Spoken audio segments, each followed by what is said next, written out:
Selanjutnya dimakruhkan juga ketika salat itu adalah mashul hasa wal jabha minat turab wan nafhu wa tafqi'ul asabi'. Oh, banyak nih. Satu-satu aja. Apa yang dimakruhkan? Kita baca matanya, itu adalah wa mashu jabhatihi. Makruh kita ketika salat itu mengusap kening kita. Lagi salat nih kan. Lagi salat diusap gini. Mungkin dia habis sujud tadi rakaat pertama banyak debu. Ketika naik rakaat kedua terasa debu, diusap sama dia. Makruh mengusap jabah di dalam salat. Di dalam salat. Berkhilaf, berbeda kalau selesai salat. Selesai salat sunnah kita untuk mengusap wajah kita, termasuk jabah di sana. Sunnah. Tapi dalam salat makruh untuk mengusap. Maka kalau kunut itu, bapak-bapak kalau kunut subuh, atau ada pernah kunut nazilah di sini? Enggak ada ya. Sekali-sekali perlu kita buat nih. Setelah asar kita kunut nazilah. Ini kan orang taklim semua tahu kalau itu sunnah dalam keadaan tertentu. Nah, kalau kita buat nanti jangan kaget. Jangan dia ada imamnya kunut, subhanallah, subhanallah. Ngapain subhanallah, subhanallah di belakang? Nah, kalau kunut, selesai kunut itu enggak usah ngusapkan tangan ke makruh. Jadi wasallallahu alaihi wasallam wa ala alihi wasallam langsung sujud, enggak usah usap-usap aja. Bukan pahala, makruh. Nanti selesai salat, assalamualaikum, assalamualaikum, baru sunnah mengusap tangan kepada wajah kita, dan termasuk di dalamnya apa? Jabah ataupun kening. Jelas Pak ya? Selanjutnya adalah wa taswiyatul hasa wa nahwihi fi mahalli sujud. Makruh itu lagi salat, mau sujud ya kan? Salatnya mungkin dapat di lapangan atau di lantai, nggak dapat ambalnya kan? Di belakang banyak pasir kecil-kecil, sakit nanti nih kan. Waktu mau sujud diratakan dia begini. Ya hasonya batu-batu kerikil kecil-kecil tuh diratakan dia biar nggak sakit, biar hilang, biar pergi. Makruh. Nggak usah dihilang-hilangin lah. Mau sujud, Allahu Akbar, dihilangin dulu, dirapikan dulu tempatnya, nggak usah. Makruh hukum. Kenapa makruh? Linnahyi, karena ada larangan dari Nabi sallallahu alaihi wasallam, wa li'annahu yunafil khusyu'a kama fi ma qablahu. Perbuatan ini juga bisa menafikan khusyuk kita di dalam sholat, bisa menghilangkan kekhusyukan kita dalam sholat. Berarti kita mikir, wah banyak debu, banyak pasir, banyak batu, sakit, hilang khusyuk kita dalam sholat. Maka dimakruhkan.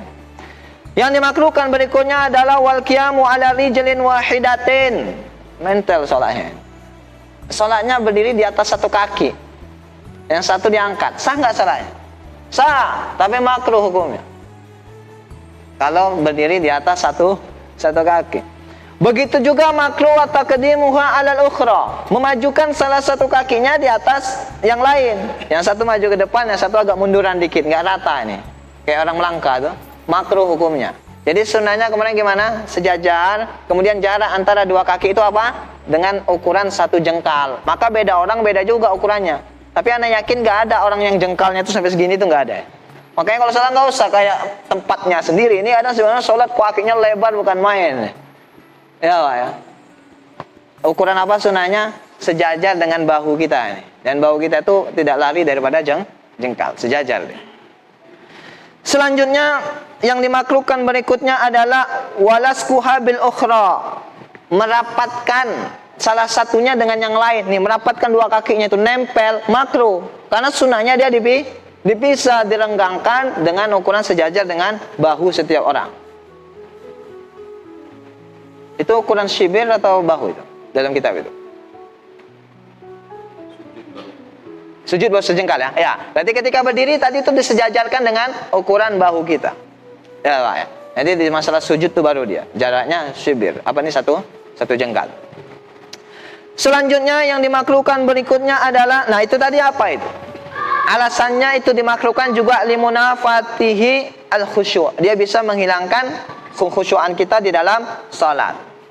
Tapi kalau ada orang salatnya qiyamul lail dia nih kan, berdirinya panjang. Baca surat apa ini? Surah Al-Baqarah misalnya kan, lagi salat malam baca surah Al-Baqarah, pegel kakinya.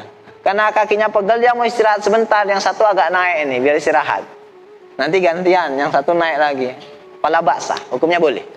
Makanya situ pakai ibarat wala ba'sa bil istirahati ala ahadihima linahwi tuli qiyamin. nggak mengapa, artinya mubah. Boleh, tidak makruh kalau dia mengangkat salah satu kakinya tadi untuk istirahat karena kelamaannya dia berdiri. Lama dia. Ini ada yang pernah salat lama malam, Pak? Wah, bisa bangun 2 rakaat aja udah syukur, alhamdulillah, Pak.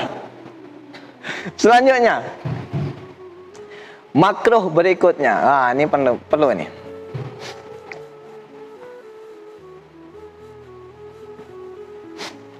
Lihat, itu ibarat ihya yang ada di bawah itu sama, jelaskan yang di atas itu. Cuman dia pakai kalimat ibarat yang berbeda aja. Nanti di maknanya itu sama seperti yang di atas. Selanjutnya makruh juga wassalatu hakin. Apa ini? Salat dalam keadaan menahan kencing. Hakin ya, pakai nun. Berarti apa? Nguyuh ini. Au hakiman, atau bukan kencing yang ditahan. Goit, apa goit? Buang air besar, sakit perut dia. Ini biasa subuh sering ini. Bangun tidur udah azan. Sakit perut pula. Repot ini kan. Kalau kita lama-lama di kamar mandi, imamnya apa? Muadzinnya cepat pula, komatnya tiba-tiba. Kita mau cepat makruh, kita lambat tinggal jamaah. Makruh, lebih baik gimana? Biar tinggal jamaah, selesaikan hajatnya dulu. Selanjutnya, au haziqan. Apa itu hazik? Menahan angin. Apa ini? Nahan kentut ini sholat. Mau wudu, sayang lah nih kok dikeluarkan batal wudunya. biar tahan tuh kan, ditekan dikit. Sholat dia, makruh dia sholat. Enggak usah, keluarkan hajatnya semua. Mau angin, mau kencing, mau goit, semua keluarkan. Selesai itu udah lega, baru masuk sholat. Tapi pembahasan kita ini tadi, kita bilang makruh sholat dalam keadaan menahan buang angin, buang apa itu tadi? Itu kapan tempatnya? In wasi'al waktu. Kalau waktunya lapang. Kapan tempat makruhnya? Kalau waktunya lapang. Kalau waktunya sempit, wajib sholat meskipun kita menahan angin dan semisalnya. Udah? Tapi terkadang haram. Haram kita masuk sholat dengan menahan itu tadi. Haram sholat kita. Bukan berpahala, berdosa kita sholat dalam keadaan menahan tadi. Kapan? Kalau in khafa dororon, dia takut mudorot ke atas dirinya. In khafa illa an yakhafa dororon. Kecuali kalau dia apa? Takut mudorot ke atas dirinya. Ini kalau dokter udah bilang dia ini udah pernah penyakit batu karang misalnya. Batu karang dia. Kata dokter, ente jangan tahan kencing lagi. Kalau ente tahan kencing, sakit ente bakal parah, bakal kumal, bakal ini. Dah bagi dia haram dia ngerjakan sholat dalam keadaan menahan kencing. Kenapa? Dia sudah tahu dengan ucapan dokter kalau dia ngulang lagi menahan itu tadi bisa menimbulkan mudarat kepada dirinya. Haram. Meskipun bisa mengakibatkan keluar waktu, tetap kita wajib menjaga keselamatan diri. Nanti selesai itu baru kerjakan sholat. Kalau masih ada waktu ya di waktunya. Kalau udah keluar waktunya tinggal kok. Jelas, Pak? Jadi kalau mudarat kita yakin haram kita masuk sholat dalam keadaan menahan yang 3. Selanjutnya makruh juga wa ma'ataqanit ta'am. Apa itu? Masuk ke dalam sholat bersama apa? Ada keinginan untuk makan. Lapar nih habis kerja, ya pulang udah azan zuhur, sholat perut keroncongan, lapar, makanan udah ada di hidang, makruh kita sholat. Ketika ada taukon, ada keinginan dalam diri untuk makan. Bukan hanya makan, bahkan minum. Sampai rumah, enak nih. Dihidangin teh manis dingin apa? Udah azan pulang tadi, udah mau komat ini nanti. Kalau minum dulu bisa telat, langsung makruh. Minum, silakan minum, lanjutkan minum tadi. Ketika sudah ada taukon kita untuk makan ataupun untuk minum, dengan syarat wa kanal mutawaqqa ilaihi hadiran, dan yang diingini dia tadi, yang dimakan dia atau yang diminum itu sudah hadir, ada di sini. Keinginan ada, sholat kepikiran, makruh, bisa menghilangkan pahala sholat. Jelas, Pak? Selanjutnya makruh berikutnya adalah wa an yub, apa ini? Mana sekarang? Wa an yubsiko kan? Wa an yubsuko. Makruh bagi kita salat itu untuk meludah. Lagi salat ngeludah. Makruh hukum. Tapi fi ghairil masjid. Kalau salatnya bukan di masjid. Salatnya di rumah. Ya. Di tempat parkir mungkin. Silakan kalau itu bukan masjid. Makruh, bukan silakan, artinya makruh. Tapi kalau di dalam masjid hukumnya haram. Kenapa hukumnya haram? Karena dia di sana mencederai kemuliaan masjid. Jadi jangan meludah dalam salat makruh. Iya, kalau salatnya di selain masjid. Fi ghairil masjid walau kharijas shalah an yaminihi. Makruhnya tadi itu kalau meludahnya sebelah kanan. Makruh meludah di dalam salat, makruh meludah sebelah kanan. Tapi ingat, ini selain masjid. Makruh sebelah kanan. Terus bagaimana? Ngeludah sebelah kiri. Berarti nggak makruh. Kalau kita ada hajat, misalnya ada nasi bahkan. Kalau nggak kita ludahkan, bisa ketelan, batal soalnya. Karena sengaja. Kan batal. Kita ludahkan. Jangan sebelah kanan ngeludahnya. Buang sebelah kiri. Sebelah kanan makruh hukumnya. Nantilah. Tunggu dulu. Ada selanjutnya. Makanya, bal an yasarihi ikraman lima lakil yamin. Untuk memuliakan malaikat belah kanan. Jadi malaikat kiri ludah aja gitu ya. Ini soalnya alasannya gitu. Makruh belah kanan untuk memuliakan malaikat sebelah, malaikat belah kiri. Terus, wali anna malakal yasar yatanaha anhu fis shalah ila faragiha. Ini jawabannya. Jangan pula, wah kata Sarudi boleh ngeludahi malaikat belum? Jangan. Kenapa alasannya? Karena malaikat sebelah kiri itu sedang jauh dari kita ketika kita sedang sholat. Yatanaha, dia jauh dia. Yang tugas dia nyatet keburukan kok. Lagi sholat nggak ada tugas dia. Sebagaimana orang ketika qada hajat itu yang menjauh dari dia adalah malaikat yamin. Jelas Pak? Nah di sini meludahnya bukan di sebelah kanan makruh, memuliakan malaikat kanan. Malaikat kiri. Malaikat kiri yatanaha anhu fis shalah. Ketika dia sholat, malaikat itu sedang menjauh darinya.